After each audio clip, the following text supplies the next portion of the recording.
Labor, a tragedy, in one act, translated from the French of Oscar Wilde, a note on Salomé. Salomé has made the author's name a household word wherever the English language is not spoken. Few English plays have such a peculiar history.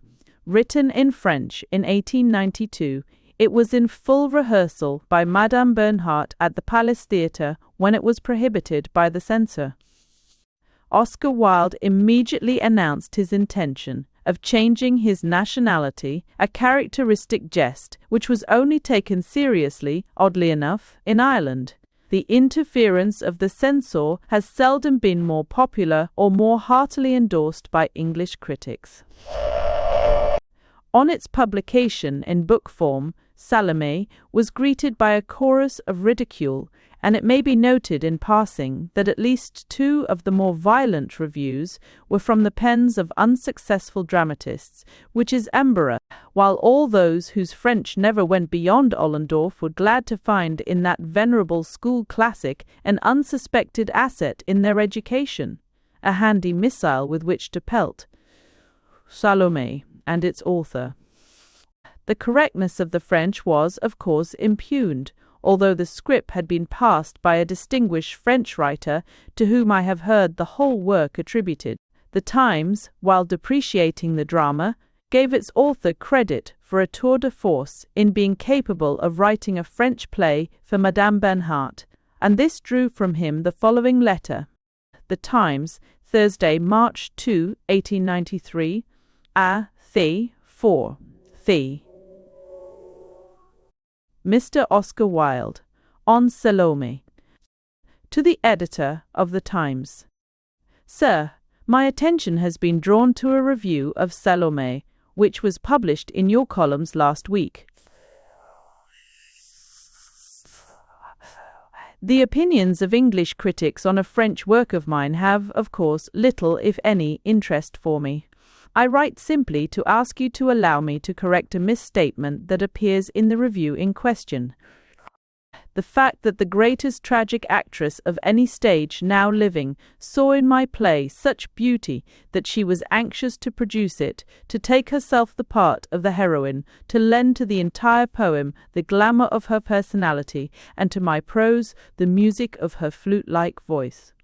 This was naturally, and always will be, a source of pride and pleasure to me, and I look forward with delight to seeing Mme. Bernhardt present my play in Paris, that vivid centre of art where religious dramas are often performed. But my play was in no sense of the words written for this great actress. I have never written a play for any actor or actress, nor shall I ever do so. Such work is for the artisan in literature, not for the artist. I remain, sir, your obedient servant, Oscar Wilde.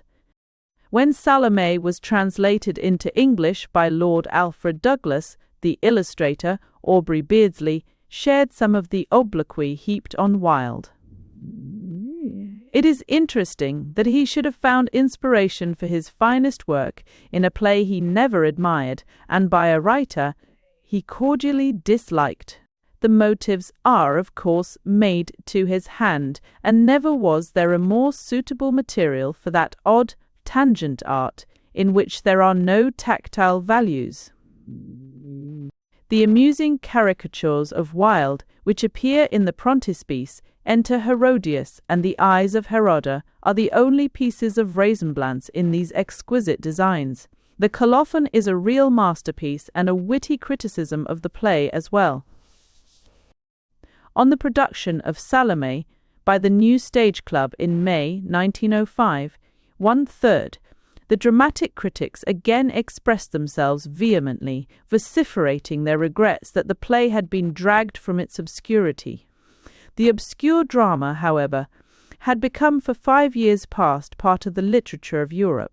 It is performed regularly or intermittently in Holland, Sweden, Italy, France, and Russia, and it has been translated into every European language, including the Czech. It forms part of the repertoire of the German stage, where it is performed more often than any play by any English writer except Shakespeare.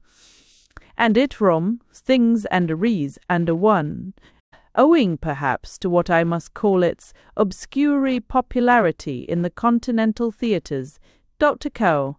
Strauss was preparing his remarkable opera at the very moment when there appeared the criticisms to which I refer, and since the production of the opera in Dresden in December 1905, English musical journalists and correspondents always referred to the work as founded on Wilde's drama. That is the only way in which they can evade an awkward truth, a palpable contravention to their own wishes and theories. The music, however, has been set to the actual words of Salomé in Madame Hedwig Lachmann's admirable translation. The words have not been transfigured into ordinary operatic nonsense to suit the score or the susceptibilities of the English people. I observe that admirers of Dr. Coy, 1 hours of Dr. Coy, Strauss are a little mortified that the great master should have found an occasion for composition in a play which they long ago consigned to oblivion and the shambles of Aubrey Beardsley. Wilde himself, in a rhetorical period, seems to have contemplated the possibility of his prose drama for a musical theme. In De Profundis, he says, the refrains, whose recurring motifs make Salomé so like a piece of music, and bind it together as a ballad. He was still incarcerated in 1896 when Mons Louis Poir produced the play for the first time at the Théâtre Libre in Paris, with Lena Mons in the title role. A rather pathetic reference to this occasion occurs in a letter Wilde wrote to me from Reading. Please say how gratified I was at the performance of my play, and have my thanks conveyed to Louis Poir. It is something that at a time of disgrace and shame I should still be regarded as an artist. I wish I could feel more pleasure, but I seem dead to all emotions except those of anguish and despair. However, please let Louis Poir know that I am sensible of the honor he has done me. He is a poet himself. Write to me in answer to this, and try and see what Lemaitre, Bauer, and Sarcey said of Salomé. The bias of personal friendship precludes me from praising or defending Salomé, even if it were necessary to do so. Nothing I might say would add to the reputation of its detractors. Its sources are obvious, particularly Flaubert and Maeterlinck, in whose peculiar and original style it is an essay. A critic, for whom I have a greater regard than many of his contemporaries, says that Salomé is only a catalogue. But a catalogue can be intensely dramatic. As we know, when the performance takes place at Christie's, few plays are more exciting than an auction in King Street when the stars are fighting for Sisera. It has been remarked that Wilde confuses Herod the Great, Mat, Cha, 1 Herod Antipas, Mat, Chat, 4 Ca, 1. 3. And Herod Agrippa Acts, Ci.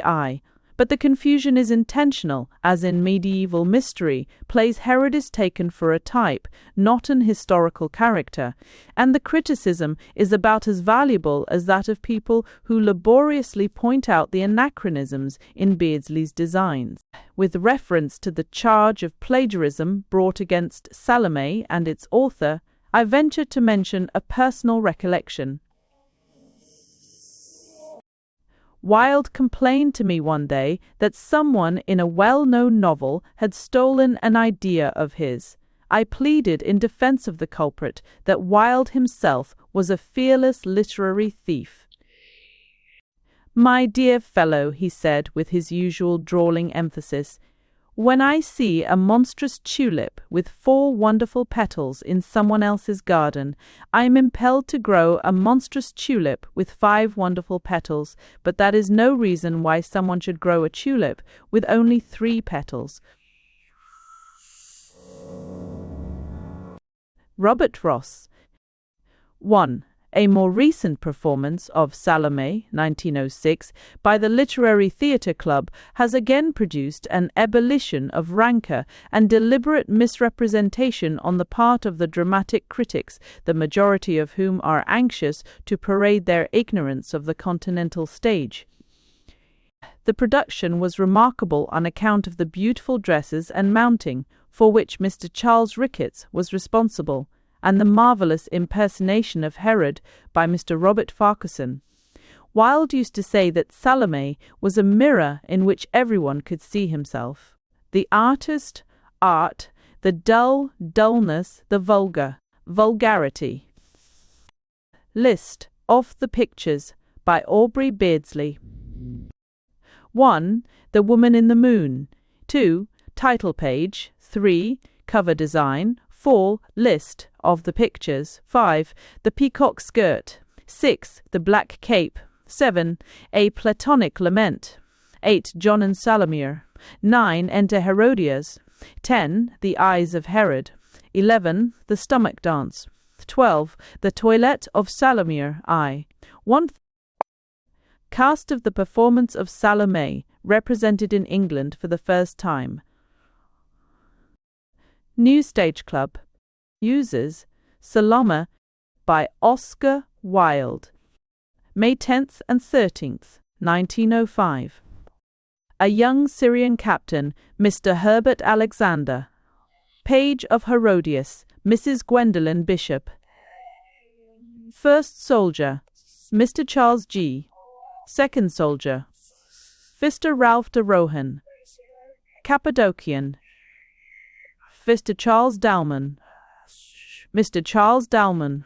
Shokana, Anne, and the executioner, Shokana. Herod, Mr. Robert Farquharson. Herodias, Miss Louise Salem. Tigellinus, Mr. C. L. Delph. Slave, Miss Stansfeld. First Jew, Mr. F. Stanley Smith. Second Jew, Mr. Bernhard Smith. Third Jew, Mr. John Bate. Fourth Jew, Mr. John Bate. Fourth Jew, Stephen Bagehot. Fifth Jew, Frederick Lawrence.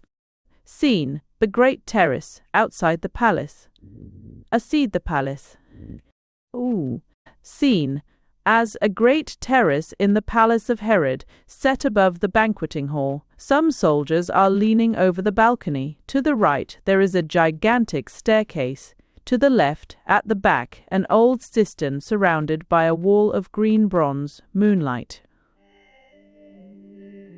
The young Syrian. How beautiful is the Princess Salomé tonight. The page of Herodias. Look at the moon, how strange the moon seems. She is like a woman rising from a tomb. She is like a dead woman. You would fancy she was looking for dead things. The young Syrian. She has a strange look. She is like a little princess who wears a yellow veil and whose feet are of silver. She is like a princess who has little white doves for feet. You would fancy she was dancing. The page of Herodias. She is like a woman who is dead. She moves very slowly. En noise in the banqueting hall. Nt psi I R. First soldier. What an uproar! Who are those wild beasts howling? Second soldier. The Jews. They are always like that. They are disputing about their religion. First soldier. Why do they dispute about their religion? Second soldier. I cannot tell. They are always doing it. The Pharisees, for instance, say that there are angels, and the Sadducees declare that angels do not exist. First soldier. I think it is ridiculous to dispute about such things. The young Syrian. How beautiful is the Princess Salomé tonight. The page of Herodias. You are always looking at her. You look at her too much. It is dangerous to look at people in such fashion. Something terrible may happen. The young Syrian. She is very beautiful tonight. First soldier. The Tetrarch has a somber look. Second soldier. Yes, he has a somber look. First soldier. He is looking at something. Second soldier. He is looking at someone. First soldier. At whom is he looking? Second soldier. I cannot tell. The young Syrian. How pale the princess is! Never have I seen her so pale. She is like the shadow of a white rose in a mirror of silver. The page of Herodias. You must not look at her. You look too much at her. I, sick. First soldier. Herodias has filled the cup of the tetrarch. The Cappadocian. Is that the Queen Herodias, she who wears a black mitre sewn with pearls and whose hair is powdered with blue dust? First soldier. Yes, that is Herodias, the tetrarch's wife. Second soldier. The tetrarch is very fond of wine. He has wine of 3 sorts, one which is brought from the island of Samothrace, and is purple like the cloak of Caesar. The Cappadocian. I have never seen Caesar. Second soldier. Another that comes from a town called Cyprus, and is yellow like gold. The Cappadocian. I love gold. Second soldier. And the third is a wine of Sicily. That wine is red like blood. The Nubian. The gods of my country are very fond of blood. Twice in the year we sacrifice to them young men and maidens, 50 young men and 100 maidens. But it seems we never give them quite enough, for they are very harsh to us. The Cappadocian. In my country there are no gods left. The Romans have driven them out. There are some who say that they have hidden themselves in the mountains, but I do not believe it. 3 nights I have been on the mountains seeking them everywhere. I did not find them. I think they are dead. First soldier. The Jews worship a god that you cannot see. The Cappadocian. I cannot understand that. First soldier. In fact, they only believe in things that you cannot see. The Cappadocian. That seems to me altogether ridiculous. The voice of Jochanan. After me shall come another mightier than I. I am not worthy so much as to unloose the latchet of his shoes. When he cometh, the solitary places shall be glad. They shall blossom like the lily. The eyes of the blind shall see the day, and the ears of the deaf shall be opened. The newborn child shall put his hand upon the dragon's lair. He shall lead the lions by their manes. Second soldier. Make him be silent. He is always saying ridiculous things. First soldier. No, no. He is a holy man. He is very gentle too. Every day when I give him to eat, he thanks me. The Cappadocian. Who is he? First soldier. A prophet. A prophet? The Cappadocian. What is his name? First soldier. Jochanan. The Cappadocian. Whence comes he? First soldier. From the desert, where he fed on locusts and wild honey. He was clothed in camel's hair, and round his loins he had a leathern belt. He was very terrible to look upon. A great multitude used to follow him. He even had disciples. The Cappadocian. What is he talking of? First soldier. We can never tell. Sometimes he says terrible things, but it is impossible to understand what he says. The Cappadocian. May one see him? First soldier. No, the tetrarch has forbidden it. The young Syrian. The princess has hidden her face behind her fan. Her little white hands are fluttering like doves that fly to their dovecots. They are like white butterflies. They are just like white butterflies. The page of Herodias. What is that to you? Why do you look at her? You must not look at her. Something terrible may happen. The Cappadocian, pointing to the cistern. Sir, Hugh, 1. What a strange prison. Second soldier. It is an old cistern. The Cappadocian. An old cistern. It must be very unhealthy. Second soldier. Okay. Oh no. For instance, the Tetrarch's brother, his elder brother, the first husband of Herodias the queen, was imprisoned there for 12 years. It did not kill him. At the end of the 12 years, he had to be strangled. The Cappadocian. Strangled? Who dared to do that? Second soldier. Pointing to the executioner, a huge Negro, H.W. mine. Expert nen for or. That man yonder, Naaman, the Cappadocian. He was not afraid. Second soldier. Oh no, the Tetrarch sent him the ring. The Cappadocian. What ring? Second soldier. The death ring. So he was not afraid. The Cappadocian. Yet it is a terrible thing to strangle a king. First soldier. Why? Kings have but one neck, like other folk. The Cappadocian. I think it terrible. The young Syrian. The princess rises. She is leaving the table. She looks very troubled. Ah, she is coming this way. Yes, she is coming towards us. How pale she is. Never have I seen her so pale. The page of Herodias. Do not look at her. I pray you not to look at her. The young Syrian. She is like a dove that has strayed. Imt. She is like a narcissus trembling in the wind. Stumpy. She is like a silver flower. Enter Salomé. Oft times to Salomé to provide the country of 8 and 10, or what country, of course. Glaum. I will not stay. I cannot stay. Why does the Tetrarch look at me all the while with his mole's eyes under his shaking eyelids? It is strange that the husband of my mother looks at me like that. I know not what it means in truth. Yes, I know it. The young Syrian. You have just left the feast, princess.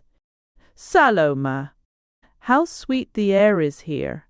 I can breathe here. Budding breathe here?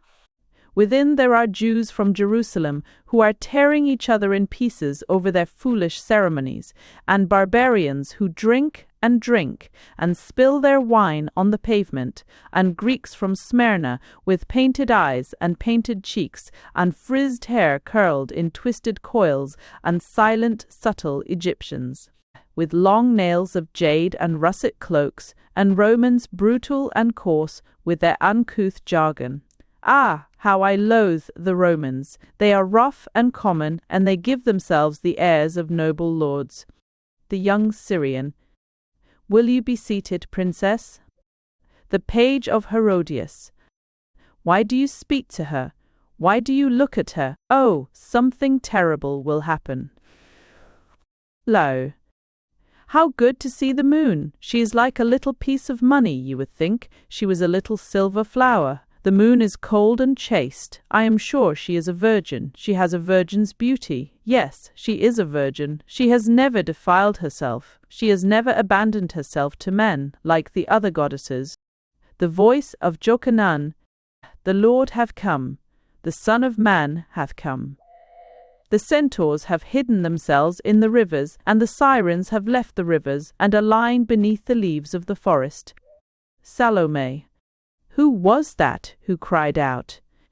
Second soldier. The prophet, princess. Lol. Ah, the prophet, he of whom the Tetrarch is afraid. Second soldier. We know nothing of that princess. It was the prophet Jochanan who cried out. The young Syrian. Is it your pleasure that I bid them bring your litter, princess? The night is fair in the garden. Salomé.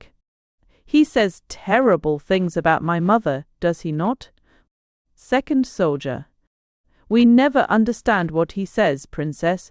La. Yes, he says terrible things about her. I used to enter a slave. The slave. Princess, the tetrarch prays you to return to the feast. Salomé. I will not go back. The young Syrian. Pardon me, princess, but if you do not return, some misfortune may happen. Salomé. Is he an old man, this prophet? The young Syrian. Princess, it were better to return. Suffer me to lead you in. Salomé. This prophet, is he an old man? First soldier. No, princess, he is quite a young man. Second soldier. You cannot be sure. There are those who say he is Elias. Flower. Who is Elias? Second soldier. A very ancient prophet of this country, princess. The slave. What answer may I give the tetrarch from the princess? The voice of Jochanan. Rejoice not, thou land of Palestine, because the rod of him who smote thee is broken. For from the seed of the serpent shall come forth a basilisk, and that which is born of it shall devour the birds. Salomé. What a strange voice! I would speak with him. First soldier. I fear it is impossible, princess. The tetrarch does not wish anyone to speak with him. He has even forbidden the high priest to speak with him. Salomé. I desire to speak with him. First soldier. It is impossible, princess. Salomé. I will speak with him. The young Syrian.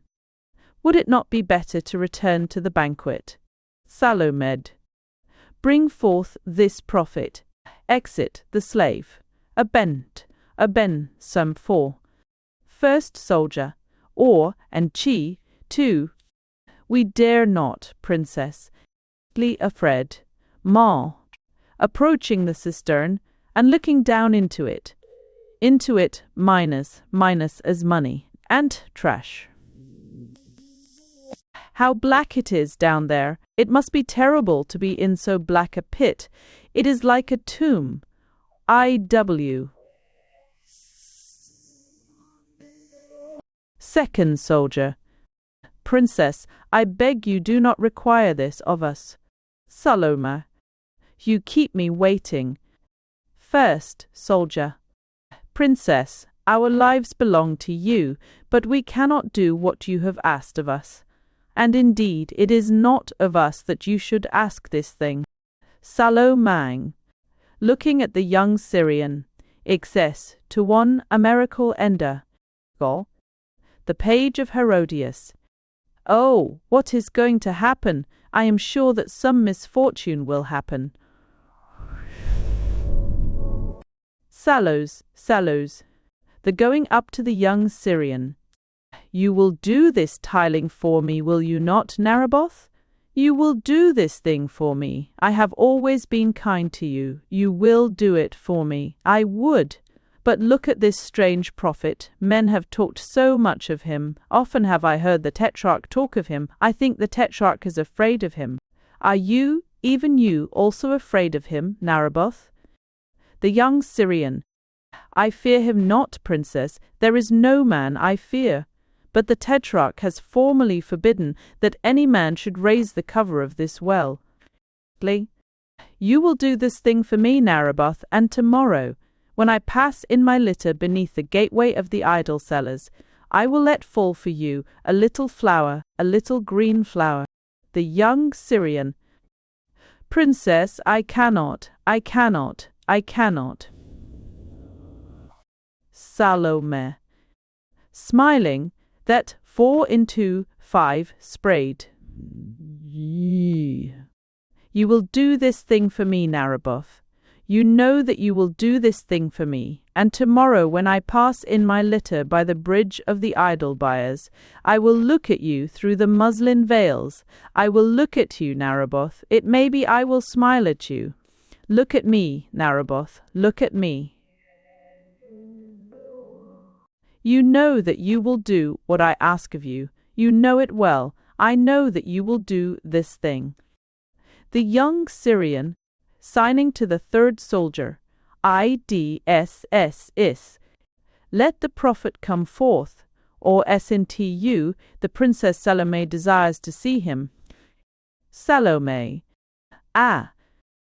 The page of Herodias. Oh, how strange the moon looks! You would think it was the hand of a dead woman who is seeking to cover herself with a shroud. The young Syrian. She has a strange look. She is like a little princess whose eyes are eyes of amber. Through the clouds of muslin she is smiling like a little princess. The prophet comes out of the cistern. Salomé looks at him and steps slowly back. Jokenna? Where is he whose cup of abominations is now full? Where is he who in a robe of silver shall one day die in the face of all the people? Bid him come forth, that he may hear the voice of him who hath cried in the waste places and in the houses of kings. Salomé. Of whom is he speaking? The young Syrian. You can never tell, princess. Jokenna. Where is she who, having seen the images of men painted on the walls, the images of the Chaldeans limned in colours, gave herself up unto the lust of her eyes, and sent ambassadors into Chaldea? Salomé. It is of my mother that he speaks. The young Syrian. Oh no, princess. Salomé. Yes, it is of my mother that he speaks. Jokenna. Where is she who gave herself unto the captains of Assyria, who have baldricks on their loins, and tiaras of divers colours on their heads? Where is she who hath given herself to the young men of Egypt, who are clothed in fine linen and purple, whose shields are of gold, whose helmets are of silver, whose bodies are mighty? Bid her rise up from the bed of her abominations, from the bed of her incestuousness, that she may hear the words of him who prepareth the way of the Lord, that she may repent her of her iniquities. Though she will never repent, but will stick fast in her abominations, bid her come, for the fan of the Lord is in his hand. Salomé. But he is terrible, he is terrible. The young Syrian. Do not stay here, princess, I beseech you. Salomé. It is his eyes above all that are terrible. They are like black holes burned by torches in a Tyrian tapestry. They are like black caverns where dragons dwell. They are like the black caverns of Egypt, in which the dragons make their lairs. They are like black lakes troubled by fantastic moons. The young Syrian. Do not stay here, princess, I pray you do not stay here. Salomé. How wasted he is! He is like a thin ivory statue. He is like an image of silver. I am sure he is chaste as the moon is. He is like a moonbeam, like a shaft of silver. His flesh must be cool like ivory. I would look closer at him. The young Syrian. No, no, princess. Salomé. I must look at him closer. The young Syrian. Princess, princess. Jokenna. Who is this woman who is looking at me? I will not have her look at me. Wherefore doth she look at me with her golden eyes under her gilded eyelids? I know not who she is. I do not wish to know who she is. Bid her begone. It is not to her that I would speak. Salomé. I am Salomé, daughter of Herodias, princess of Judea. Jokenna. Back, daughter of Babylon, come not near the chosen of the Lord. Thy mother hath filled the earth with the wine of her iniquities, and the cry of her sins has come up to the ears of God. Ages, Salomé. Speak again, Jokenna. Thy voice is wine to me. The young Syrian. Princess, princess, princess. Salomé. Speak again, Jochanan, and tell me what I must do. Jochanan, daughter of Sodom, come not near me, but cover thy face with a veil, and scatter ashes upon thine head, and get thee to the desert, and seek out the Son of Man. Salomé. Who is he, the Son of Man? Is he as beautiful as thou art, Jochanan? Canaan. Get thee behind me. I hear in the palace the beating of the wings of the angel of death. The young Syrian. Princess, I beseech thee to go within. Jochanan. Angel of the Lord God, what dost thou here with thy sword? Whom seekest thou in this foul palace? The day of him who shall die in a robe of silver has not yet come. Salomé. Jochanan. Who speaketh? Salomé. Jochanan, I am amorous of thy body. Thy body is white like the lilies of a field that the mower hath never mowed. Thy body is white like the snows that lie on the mountains, like the snows that lie on the mountains of Judea, and come down into the valleys. The roses in the garden of the Queen of Arabia are not so white as thy body, neither the roses in the garden of the Queen of Arabia, the perfumed garden of spices of the Queen of Arabia, nor the feet of the dawn when they light on the leaves, nor the breast of the moon when she lies on the breast of the sea. There is nothing in the world so white as thy body. Let me touch thy body. When, back, daughter of Babylon, by woman came evil into the world, speak not to me, I will not listen to thee, I listen but to the voice of the Lord God. Salomé, thy body is hideous, it is like the body of a leper. It is like a plastered wall where vipers have crawled, like a plastered wall where the scorpions have made their nest. It is like a whitened sepulchre full of loathsome things. It is horrible, thy body is horrible. It is of thy hair that I am enamoured, Jochanan. Thy hair is like clusters of grapes, like the clusters of black grapes that hang from the vine trees of Edom in the land of the Edomites.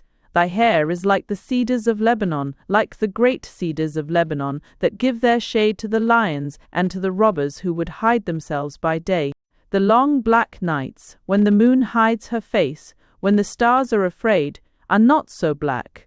The silence that dwells in the forest is not so black. There is nothing in the world so black as thy hair.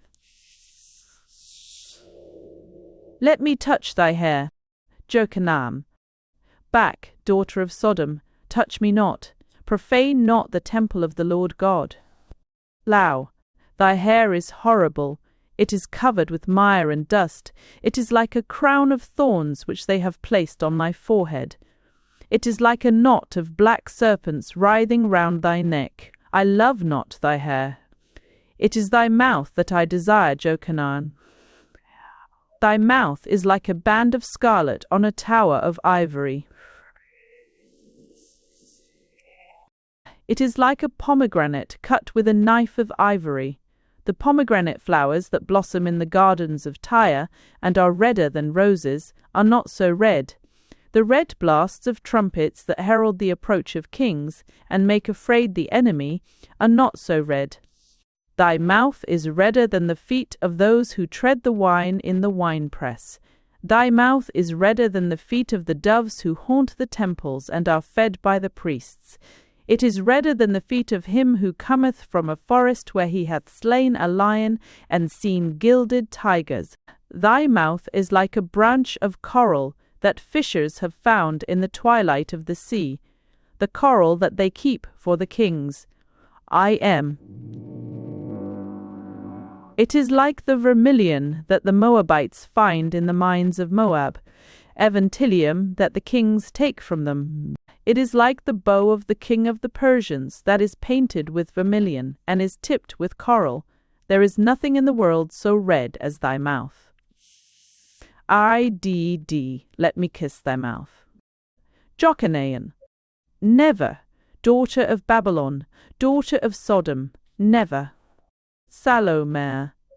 I will kiss thy mouth, Jochanaan, I will kiss thy mouth. The young Syrian. Princess, princess, thou who art like a garden of myrrh, thou who art the dove of all doves, look not at this man, look not at him. Do not speak such words to him, I cannot suffer them. Salomé. I will kiss thy mouth, Jochanaan. The young Syrian. Ah, he kills himself and falls between Salomé and Jochanaan. The page of Herodias. The young Syrian has slain himself. The young captain has slain himself. He has slain himself who was my friend. I gave him a little box of perfumes and earrings wrought in silver, and now he has killed himself. Ah, did he not foretell that some misfortune would happen? Well, I knew that the moon was seeking a dead thing, but I knew not that it was he whom she sought. Ah, why did I not hide him from the moon? First soldier. Princess, the young captain has just killed himself. Salomé. Let me kiss thy mouth, Jochanaan. Jochanaan. Art thou not afraid, daughter of Herodias? Did I not tell thee that I had heard in the palace the beatings of the wings of the angel of death, and hath he not come, the angel of death? Salomé. Let me kiss thy mouth. Jochanaan. Daughter of adultery, there is but one who can save thee, it is he of whom I spake. Go seek him. He is in a boat on the sea of Galilee, and he talketh with his disciples. Kneel down on the shore of the sea, and call unto him by his name. When he cometh to thee, and to all who call on him he cometh, bow thyself at his feet, and ask of him the remission of thy sins. Lo, Salomé. Let me kiss thy mouth. Jochanaan. Cursed be thou, daughter of an incestuous mother, be thou accursed. Sal, away. I will kiss thy mouth, Jochanaan. Jochanaan. I do no wish to look at thee. I will not look at thee. Thou art accursed, Salomé. Thou art accursed. Salomé. I will kiss thy mouth, Jochanaan. I will kiss thy mouth. First soldier. We must bear away the body to another place.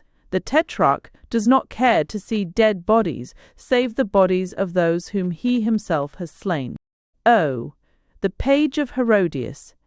He was my brother, and nearer to me than a brother.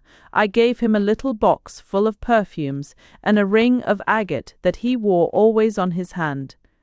In the evening we used to walk by the river, among the almond trees, and he would tell me of the things of his country. He spake ever very low. The sound of his voice was like the sound of the flute of a flute player. Also he much loved to gaze at himself in the river. I used to reproach him for that. Second soldier. You are right. We must hide the body. The tetrarch must not see it. First soldier. The tetrarch will not come to this place. He never comes on the terrace. He is too much afraid of the prophet. Enter Herod, Herodias, and all the court. Herod. Where is Salomé? Where is the princess? Why did she not return to the banquet as I commanded her? Ah, there she is. Herodias. You must not look at her. You are always looking at her. Herod. The moon has a strange look tonight. Has she not a strange look? She is like a madwoman who is seeking everywhere for lovers. She is naked too. She is quite naked. The clouds are seeking to clothe her nakedness, but she will not let them. She shows herself naked in the sky. She reels through the clouds like a drunken woman. I am sure she is looking for lovers. Does she not reel like a drunken woman? She is like a mad woman, is she not? Herodias. No, the moon is like the moon, that is all. Let us go within. Herod, I will stay here. Manasseh, lay carpets there. Light torches, bring forth the ivory tables and the tables of jasper. The air here is delicious. I will drink more wine with my guests. We must show all honors to the ambassadors of Casser. Herodias, it is not because of them that you remain. Herod, yes, the air is delicious. Come, Herodias, our guests await us. Ah, I have slipped in blood. It is an ill omen, it is a very evil omen. Wherefore is there blood here? And this body? What does this body here, think you? I am like the king of Egypt, who gives no feast to his guests, but that he shows them a corpse. Whose is it? I will not look on it. It is our bray, money, profession, and nose to drink in the bedsa. First soldier. It is our captain, sire. He is the young Syrian, whom you made captain only 3 days ago. Herod, I gave no order that he should be slain. Second soldier. He killed himself, sire. Herod, for what reason? I had made him captain. Second soldier. We do not know, sire, but he killed himself. Herod, that seems strange to me. I thought it was only the Roman philosophers who killed themselves. Is it not true, Tigellinus, that the philosophers at Rome kill themselves? Tigellinus, there are some who kill themselves, sire. They are the Stoics. The Stoics are coarse people. They are ridiculous people. I myself regard them as being perfectly ridiculous. Herod, I also. It is ridiculous to kill oneself. Tigellinus, everybody at Rome laughs at them. The emperor has written a satire against them. It is recited everywhere. Herod, ah, he has written a satire against them? Caesar is wonderful. He can do everything. It is strange that the young Syrian has killed himself. I am sorry he has killed himself. I remember that I saw that he looked languorously at Salomé. Truly, I thought he looked too much at her. Herodias, there are others who look at her too much. Herod, his father was a king. I drove him from his kingdom. And you made a slave of his mother, who was a queen, Herodias. So he was here as my guest, as it were, and for that reason I made him my captain. I am sorry he is dead. Ho! Why have you left the body here? I will not look at it. Away with it. They take away the body. It is cold here. There is a wind blowing. Is there not a wind blowing? Herodias, no, there is no wind. Herod, I tell you there is a wind that blows, and I hear in the air something that is like the beating of wings, like the beating of vast wings. Do you not hear it? Herodias, I hear nothing. Herod, I hear it no longer, but I heard it. It was the blowing of the wind, no doubt. It has passed away. But no, I hear it again. Do you not hear it? It is just like the beating of wings. Herodias, I tell you, there is nothing. You are ill. Let us go within. Herod, I am not ill. It is your daughter who is sick. She has the mien of a sick person. Never have I seen her so pale. Herodias, I have told you not to look at her. Herod, pour me forth wine. Wine is brought to thee. Salomé, come drink a little wine with me. I have here a wine that is exquisite. Salomé, I am not thirsty, Tetrarch. Herod, you hear how she answers me, this daughter of yours. Herodias, she does right. Why are you always gazing at her? Herod, bring me ripe fruits. Fruits are brought. Salomé, come and eat fruit with me. I love to see in a fruit the mark of thy little teeth. Bite but a little of this fruit, and then I will eat what is left. Salomé. I am not hungry, Tetrarch. Gurrid. I doze from this experience and what commons and api and relevant. 2. Herodias. All fall costs in the pleasure. You see how you have brought up this daughter of yours. Yes. Herodias. My daughter and I come of a royal race.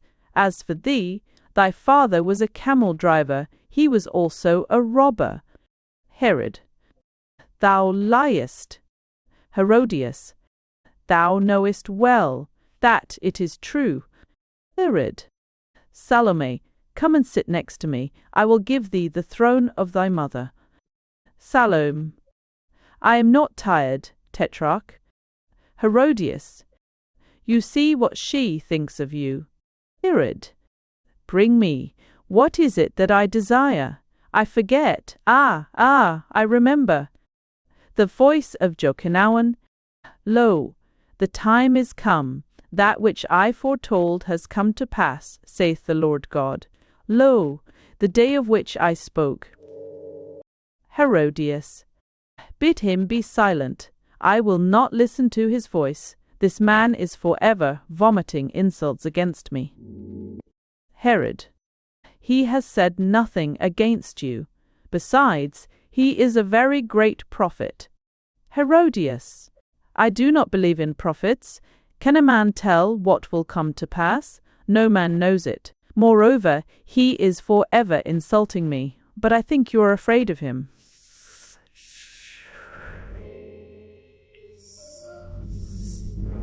Herod. I am not afraid of him. I am afraid of no man. Herodias. I tell you, you are afraid of him. If you are not afraid of him, why do you not deliver him to the Jews, who for these 6 months past have been clamoring for him? A Jew. Truly, my lord, it were better to deliver him into our hands. Herod. Enough on this subject. I have already given you my answer.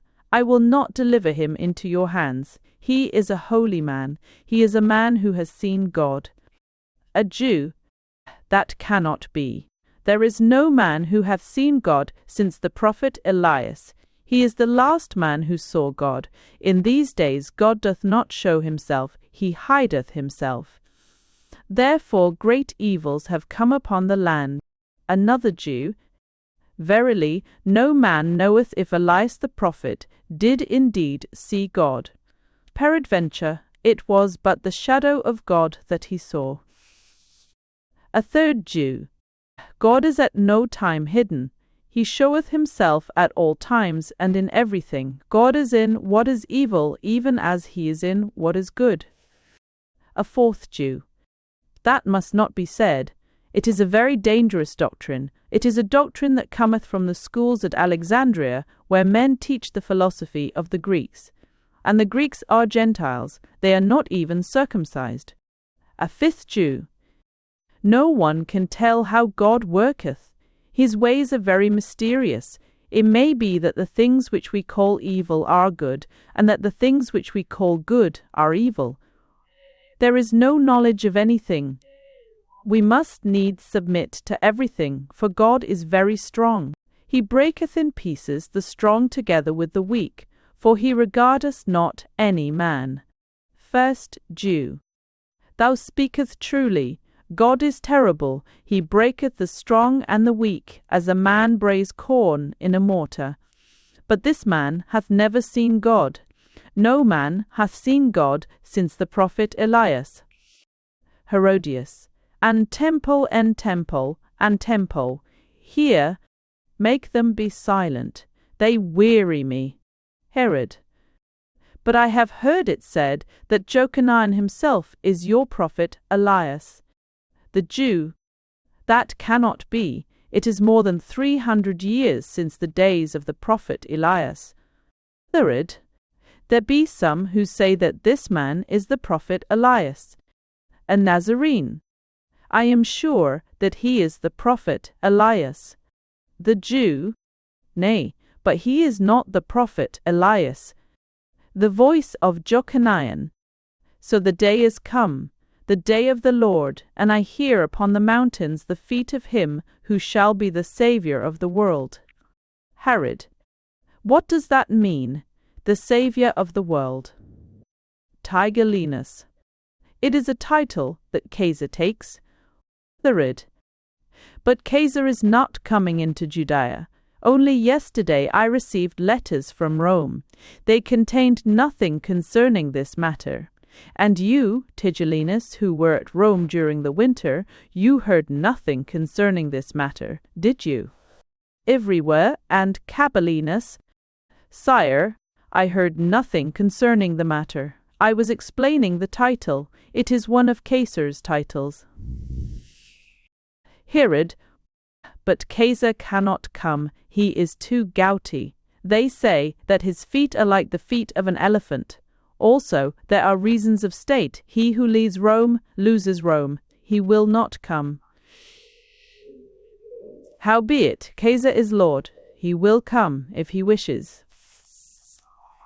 First Nazarene.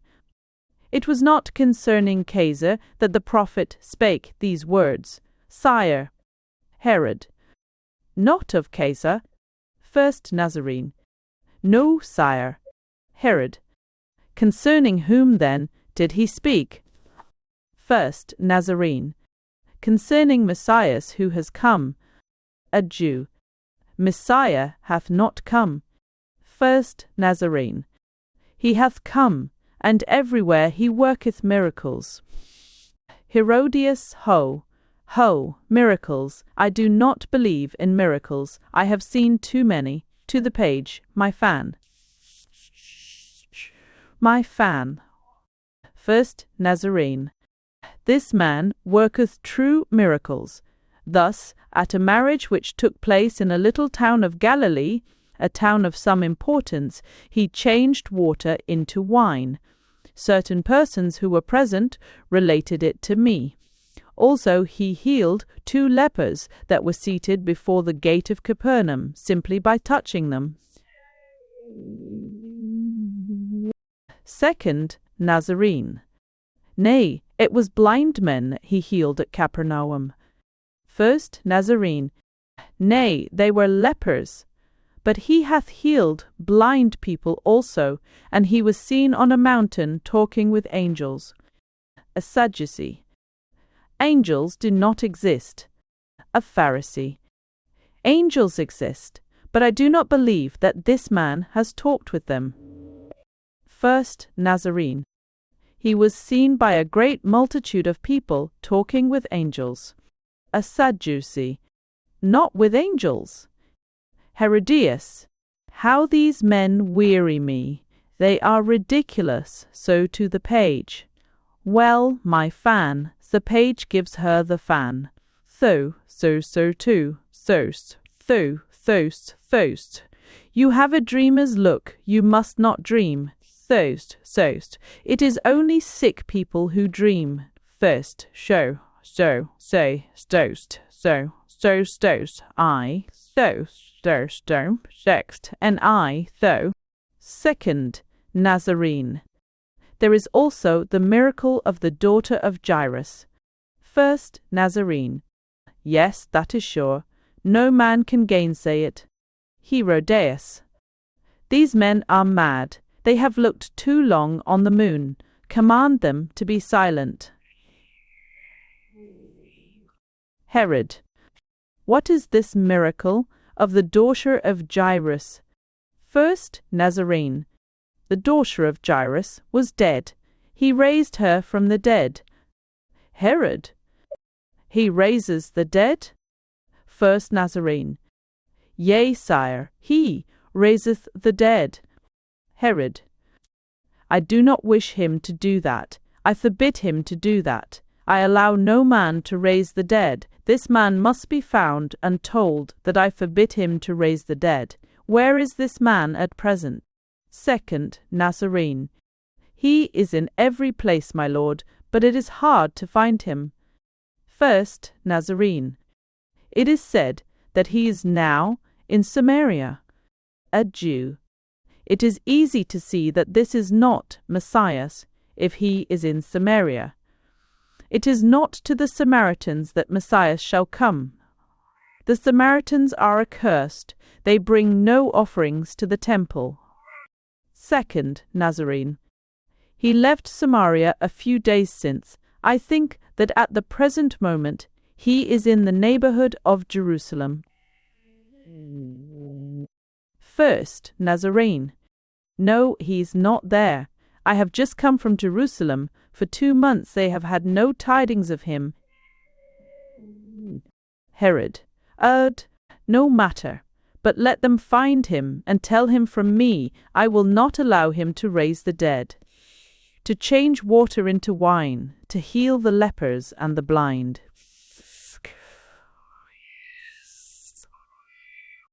It would be terrible if the dead came back. The voice of Jochanan. Ah, the wanton, the harlot, ah, the daughter of Babylon with her golden eyes and her gilded eyelids. Thus saith the Lord God, let there come up against her a multitude of men. Let the people take stones and stone her. Herodias, command him to be silent. The voice of Jochanan. Let the war captains pierce her with their swords. Let them crush her beneath their shields. Herodias. Nay, but it is infamous. The voice of Jochanan. It is thus that I will wipe out all wickedness from the earth, and that all women shall learn not to imitate her abominations. Herodias. You hear what he says against me? You allow him to revile your wife. Herod. He did not speak your name. Herodias. What does that matter? You know well that it is I whom he seeks to revile. And I am your wife, am I not? Third. Of a truth, dear and noble Herodias, you are my wife, and before that you were the wife of my brother. Herodias. It was you who tore me from his arms. Herod. Of a truth I was stronger.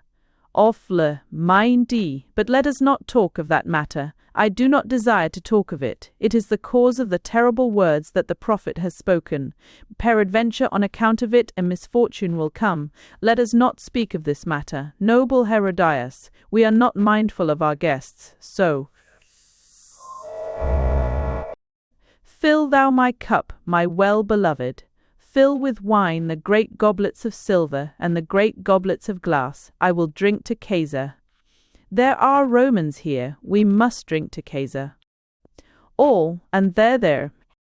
Caesar, and every stage. Herod. Do you not see your daughter, how pale she is? Herodias. What is it to you if she be pale or not? Herod. Never have I seen her so pale. Herodias. You must not look at her. The voice of Jochanan and Nomoor starred. In that day the sun shall become black like sackcloth of hair, and the moon shall become like blood, and the stars of the heavens shall fall upon the earth like ripe figs that fall from the fig tree, and the kings of the earth shall be afraid. Herodias.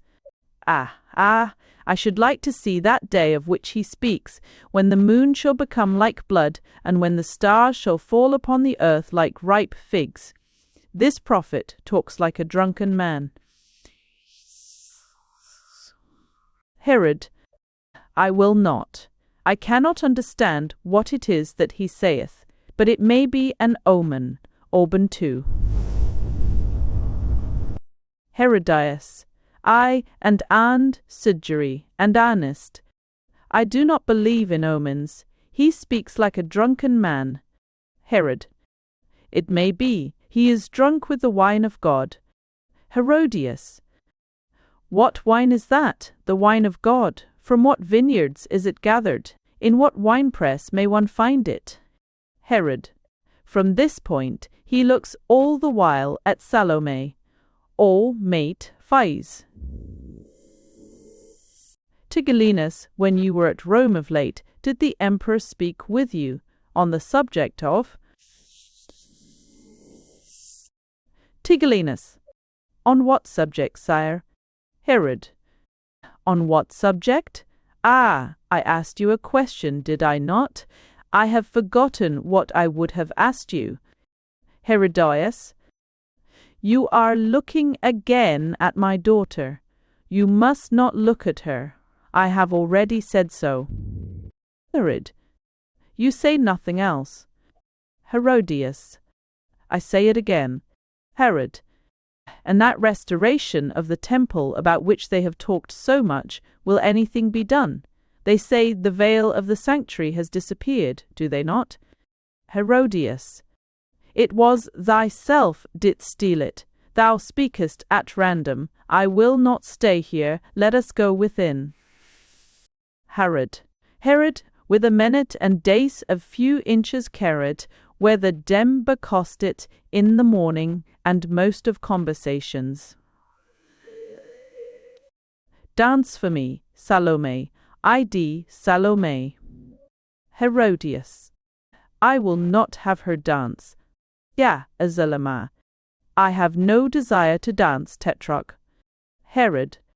Salomé, daughter of Herodias, dance for me. Herodias. Let her alone. Herod. I command thee to dance, Salomé. Salome. I will not dance, Tetrarch. Herodias. Laughing nature, every dowry about does see in a dowry and come from.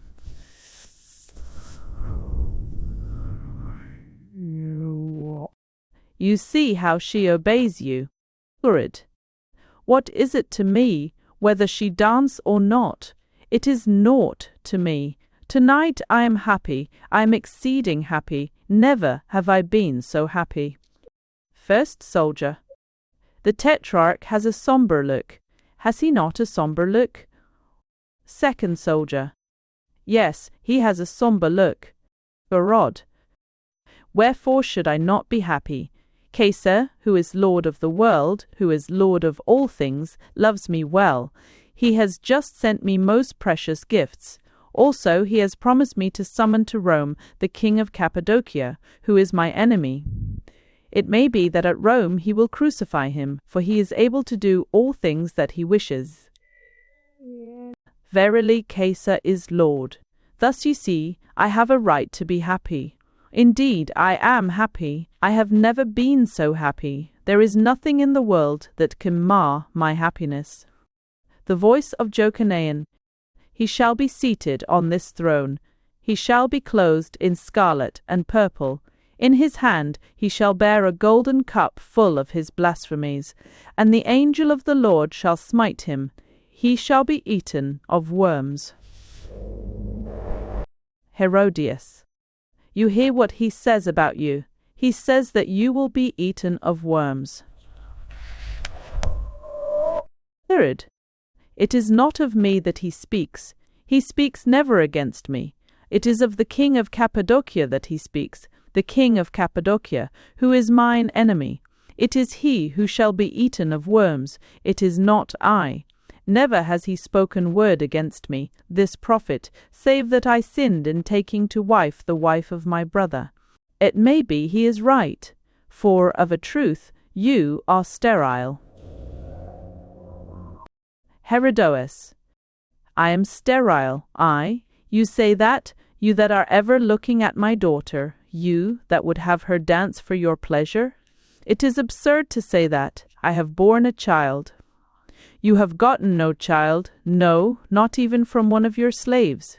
It is you who are sterile, not I. Herod. Peace, woman. I say that you are sterile. You have borne me no child, and the prophet says that our marriage is not a true marriage. He says that it is an incestuous marriage, a marriage that will bring evils.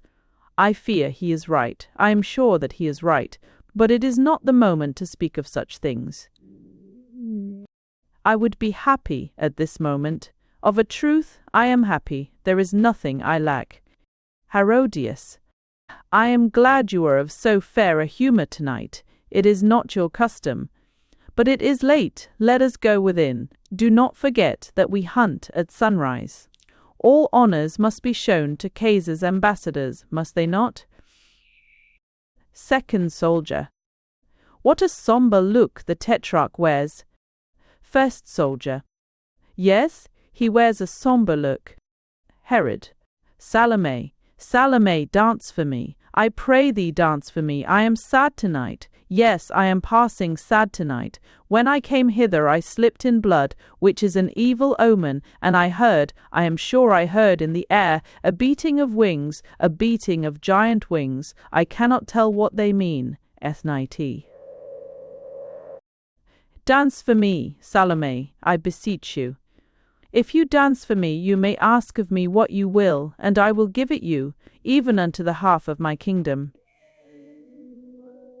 Lau, rising, equal. Will you indeed give me whatsoever I shall ask, Tetrarch? And Tetrarch. Herodias. Do not dance, my daughter. Lurid. Everything, even the half of my kingdom. Salomé. You swear it, Tetrarch. Irrid. I swear it, Salomé. Herodias. Do not dance, my daughter. Salome. By what will you swear, Tetrarch? Irrid. By my life, by my crown, by my gods. Whatsoever you desire, I will give it you, even to the half of my kingdom, if you will but dance for me. Salomé. You have sworn, Tetrarch. Herod. I have sworn, Salomé. Salomé. All this I ask, even the half of your kingdom. Herodias. My daughter, do not dance. Herod. Even to the half of my kingdom. Thou wilt be passing fair as a queen, Salomé, if it please thee to ask for the half of my kingdom. Will she not be fair as a queen? Ah, it is cold here. There is an icy wind, and I hear, Suwai, Ensai, Suwai, hear in the air this beating of wings. Ah, Suwais. One might fancy a bird, a huge black bird that hovers over the terrace. Why can I not see it, this bird? The beat of its wings is terrible. The breath of the wind of its wings is terrible. It is a chill wind. Nay, but it is not cold. It is hot. I am choking. Pour water on my hands. Give me snow to eat. Loosen my mantle. Quick, quick. Loosen my mantle. Nay, but leave it. It is my garland that hurts me, my garland of roses. The flowers are like fire. They have burned my forehead. He tears the wreath from his head and throws it on the table. Oh ho ho, oh ho, I can breathe now. You must not find symbols in everything you see. It makes life impossible. It were better to say that stains of blood are as lovely as rose petals. It were better far to say that.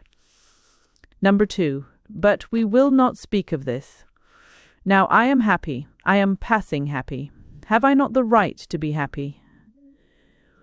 Your daughter is going to dance for me.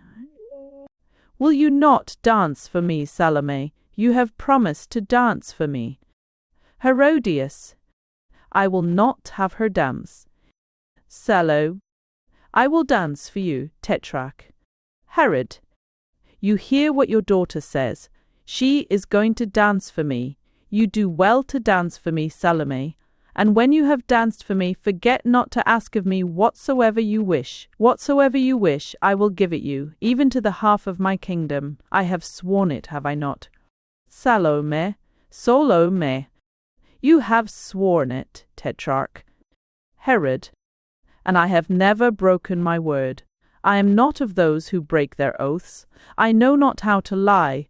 I am the slave of my word, and my word is the word of a king.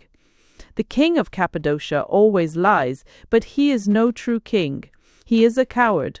Also, he owes me money that he will not repay. He has spoken words that were wounding, but Caesar will crucify him when he comes to Rome. I am sure that Caesar will crucify him. And if not, yet will he die, being eaten of worms. The prophet has prophesied it. Well, wherefore dost thou tarry, Salomé? Or, Salomé, I am awaiting until my slaves bring perfumes to me and the 7 veils, and take off my sandals. Slaves bring perfumes and the 7 veils, and take off the sandals of Salomé. Herod, ah, you are going to dance with naked feet. 'Tis well, 'tis well. Your little feet will be like white doves. They will be like little white flowers that dance upon the trees. Oh, no, no, she is going to dance on blood. There is blood spilt on the ground. She must not dance on blood. It were an evil omen. Herodias, what is it to you if she dance on blood? Thou hast waded deep enough therein. Herod, what is it to me? Ah, look at the moon. She has become red. She has become red as blood. Ah! The prophet prophesied truly. He prophesied that the moon would become red as blood. Did he not prophesy it? All of you heard him. Herodias, oh yes, I see it well, and the stars are falling like ripe figs, are they not? And the sun is becoming black, like sackcloth of hair, and the kings of the earth are afraid. That at least one can see. The prophet, for once in his life, was right. The kings of the earth are afraid. They will say at Rome that you are mad. Let us go within, I tell you. I tell you. The voice of Jochanan. Who is this who cometh from Edom? Who is this who cometh from Bosra? Whose raiment is dyed with purple, who shineth in the beauty of his garments, who walketh mighty in his greatness? Wherefore is thy raiment stained with scarlet? Herodias, let us go within. The voice of that man maddens me. I will not have my daughter dance while he is continually crying out. I will not have her dance while you look at her in this fashion. In a word, I will not have her dance. Herod, do not rise, my wife, my queen, it will avail thee nothing. I will not go within till she hath danced. Dance, Salome, dance for me. Herodias, do not dance, my daughter. Salome, I am ready, Tetrarch. Salome dances the dance of the 7 veils, ce. Irod. Ah, wonderful, wonderful. You see that she has danced for me, your daughter. Come near, Salome, come near, that I may give you your reward. Ah, I pay the dancers well. I will pay thee royally. I will give thee whatsoever thy soul desireth. What wouldst thou have? Speak. Lo, and as any cow, I would that they presently bring me in a silver charger. Irod, laughing. In a silver charger? Surely yes, in a silver charger. She is charming, is she not? What is it you would have in a silver charger, O sweet and fair Salome? You who are fairer than all the daughters of Judea. What would you have them bring thee in a silver charger?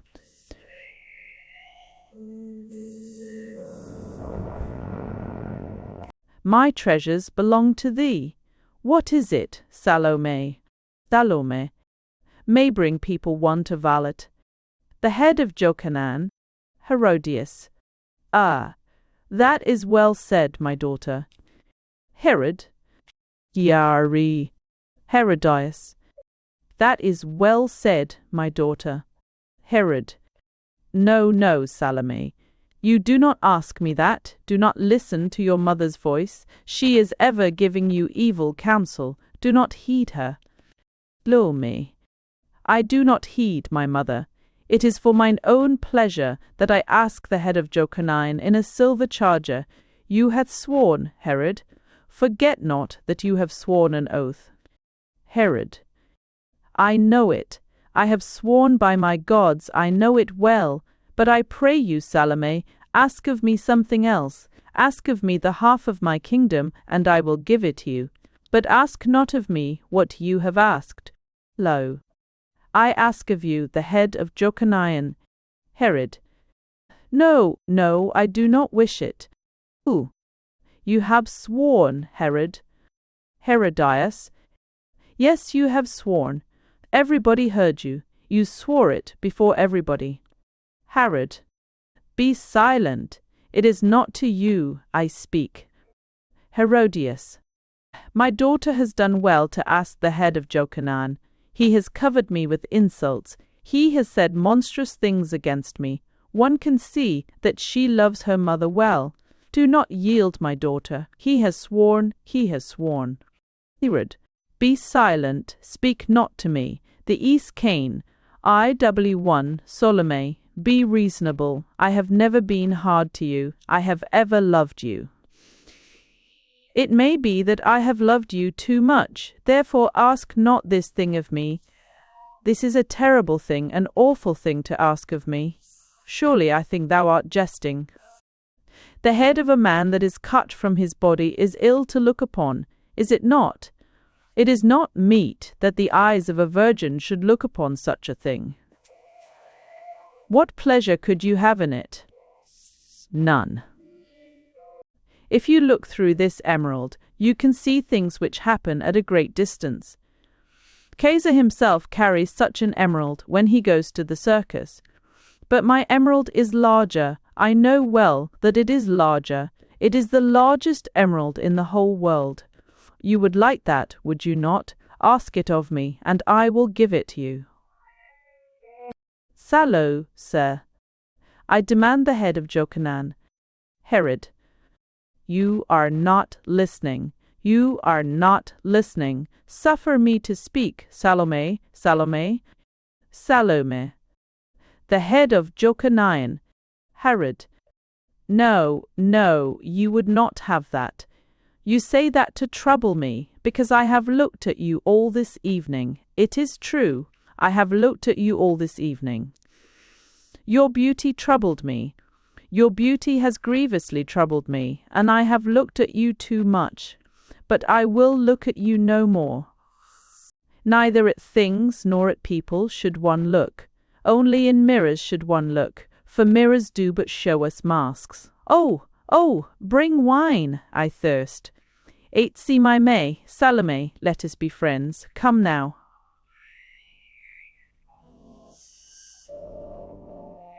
Salomé, nay, but come nearer to me. I fear you will not hear me.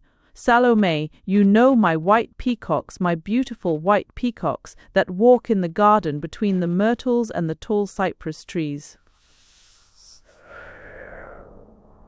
Their beaks are gilded with gold, and the grains that they eat are gilded with gold also, and their feet are stained with purple. When they cry out, the rain comes, and the moon shows herself in the heavens when they spread their tails. 2 by 2 they walk between the cypress trees and the black myrtles, and each has a slave to tend it. Sometimes they fly across the trees, and anon they crouch in the grass and round the lake. I am sure that Caesar himself has no birds so fair as my birds. I will give you 50 of my peacocks. They will follow you whithersoever you go, and in the midst of them you will be like the moon in the midst of a great white cloud. I have but 100, and in the whole world there is no king who has peacocks like unto my peacocks, but I will give them all to you. Only you must loose me from my oath, and must not ask of me that which you have asked of me. He empties the cup of wine. After wine, some 4, some 20.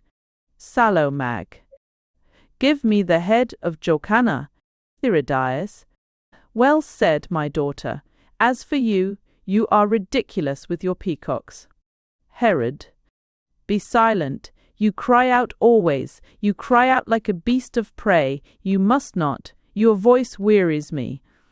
Be silent, I say, Salomé. Think of what you are doing. This man comes perchance from God. He is a holy man. The finger of God has touched him. God has put into his mouth terrible words. In the palace as in the desert, God is always with him.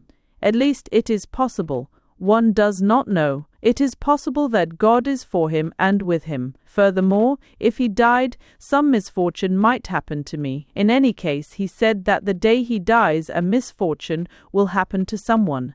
That could only be to me. Remember, I slipped in blood when I entered. Also, I heard a beating of wings in the air, a beating of mighty wings. These are very evil omens, and there were others. I am sure there were others, though I did not see them. Well, Salomé, you do not wish a misfortune to happen to me. Salomé. Give me the head of Jochanan. Herod. Ha, you are not listening to me. Be calm. I am calm. I am quite calm. Listen, I have jewels hidden in this place. Jewels that your mother even has never seen. Jewels that are marvelous. I have a collar of pearls set in 4 rows. They are like unto moons chained with rays of silver. They are like 50 moons caught in a golden net. On the ivory of her breast a queen has worn it. Thou shalt be as fair as a queen when thou wearest it. I have amethysts of 2 kinds, one that is black like wine, and one that is red like wine, which has been colored with water. I have topazes, yellow as are the eyes of tigers, and topazes that are pink as the eyes of a wood pigeon, and green topazes that are as the eyes of cats. I have opals that burn always with an ice-like flame, opals that make sad men's minds, and are fearful of the shadows. I have onyxes like the eyeballs of a dead woman. I have moonstones that change when the moon changes, and are one when they see the sun. I have sapphires big like eggs, and as blue flowers. The sea wanders within them, and the moon comes never to trouble the blue of their waves. I have chrysolites and beryls and chrysoprases and rubies. I have sardonyx and hyacinth stones, and stones of chalcedony, and I will give them all to you, all, and other things will I add to them. The king of the Indies has but even now sent me 4 fans fashioned from the feathers of parrots, and the king of Numidia a garment of ostrich feathers.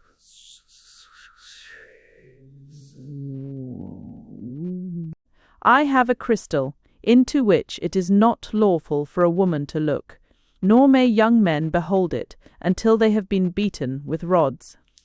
In a coffer of nacre I have 3 wondrous turquoises. He who wears them on his forehead can imagine things which are not, and he who carries them in his hand can make women sterile. These are great treasures above all price. They are treasures without price. But this is not all. In an ebony coffer I have 2 cups of amber, that are like apples of gold. If an enemy pour poison into these cups, they become like an apple of silver. In a coffer encrusted with amber, I have sandals encrusted with glass. I have mantles that have been brought from the land of the Ceres, and bracelets decked about with carbuncles and with jade that come from the city of Euphrates. I will give thee all that is mine, save one life. I will give thee the mantle of the high priest. I will give thee the veil of the sanctuary. The Jews. Oh, Salomé. Give me the head of Jochanan. Herod. Sinking back in his seat, let her be given what she asks. Of a truth, she is her mother's child.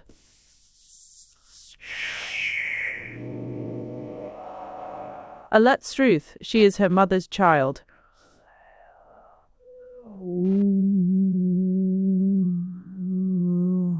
There was a ring on my right hand. Who has drunk my wine? There was wine in my cup. It was full of wine.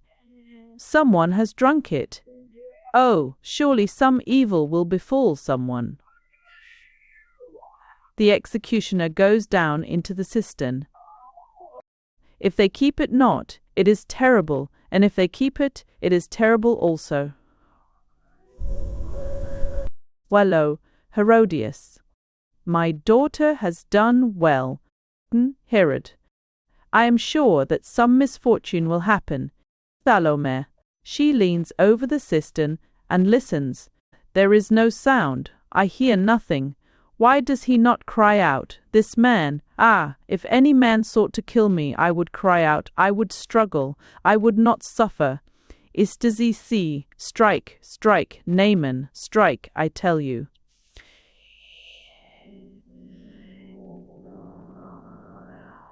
It is the sword of the headsman. He is afraid, this slave. He has let his sword fall. He dare not kill him. He is a coward, this slave. Let soldiers be sent. She sees the page of Herodias and addresses him. Come hither, thou wert the friend of him who is dead, is it not so? Go to the soldiers and bid them go down, and bring me the thing I ask, the thing the tetrarch has promised me, the thing that is mine. The page recoils. She turns to the soldiers. Hither, ye soldiers, get ye down into this cistern, and bring me the head of this man. The soldiers recoil. Tetrarch, command your soldiers that they bring me the head of Jochanan. A huge black arm, the arm of the executioner, comes forth from the cistern, bearing on a silver shield the head of Jochanan. Salomé seizes it. Ah, thou wouldst not suffer me to kiss thy mouth, Jochanan. Well, I will kiss it now. I will bite it with my teeth as one bites a ripe fruit. Yes, I will kiss thy mouth, Jochanan. I said it. Did I not say it? I said it. Ah, I will kiss it now. While, kiss. While.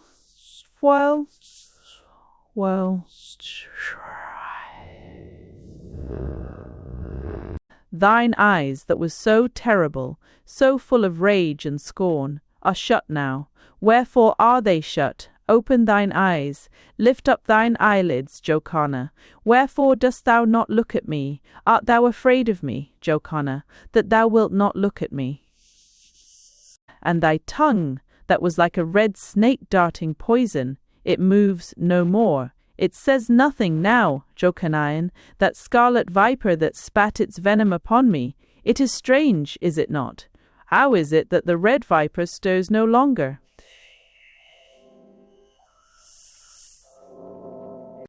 Thou didst speak evil words against me.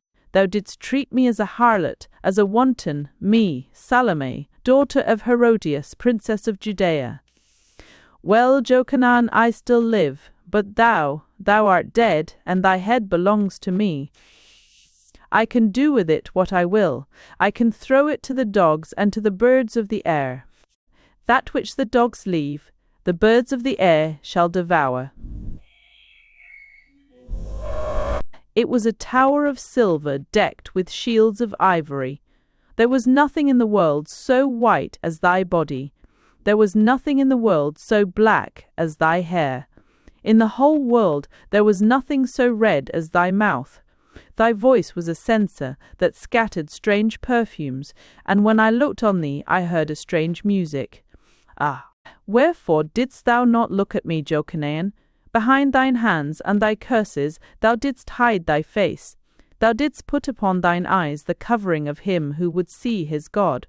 Well, thou hast seen thy God, Jochanan, but me, thou didst never see. If thou hadst seen me, thou wouldst have loved me. I saw thee, Jochanan, and I loved thee. Oh, how I loved thee! I love thee yet, Jochanan, I love thee only. I was a princess, and thou didst scorn me. I was a virgin, and thou didst take my virginity from me. I was chaste, and thou didst fill my veins with fire.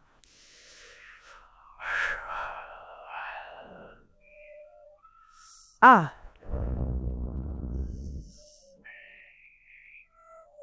Well, I know that thou wouldst have loved me, and the mystery of love is greater than the mystery of death. Love only should one consider. Herod. She is monstrous, thy daughter. She is altogether monstrous. In truth, What she has done is a great crime. I am sure that it was a crime against an unknown God. Herodias, I approve of what my daughter has done, and I will stay here now. Herod, who, at all vepertu, is there existing couches firsts?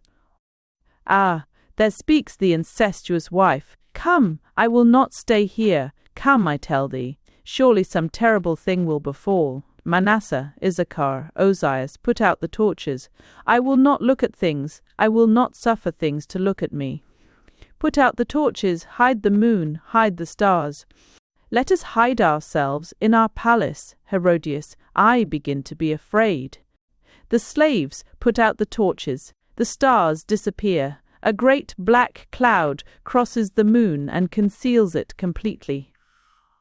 The stage becomes very dark. The voice of Salomé. Ah, I have kissed thy mouth, Jocanean, I have kissed thy mouth. There was a bitter taste on thy lips. Was it the taste of blood? But perchance it is the taste of love. They say that love hath a bitter taste. A moonbeam falls on Salomé, covering her with light. Herod, turning round and seeing Salomé, off and a render all way. Kill that woman, Sebia. The soldiers rush forward and crush beneath their shields Salomé, daughter of Herodias, princess of Judea, and Nomerus from the birds. With he. Curtain. Thanks for listening to Salomé by Oscar Wilde.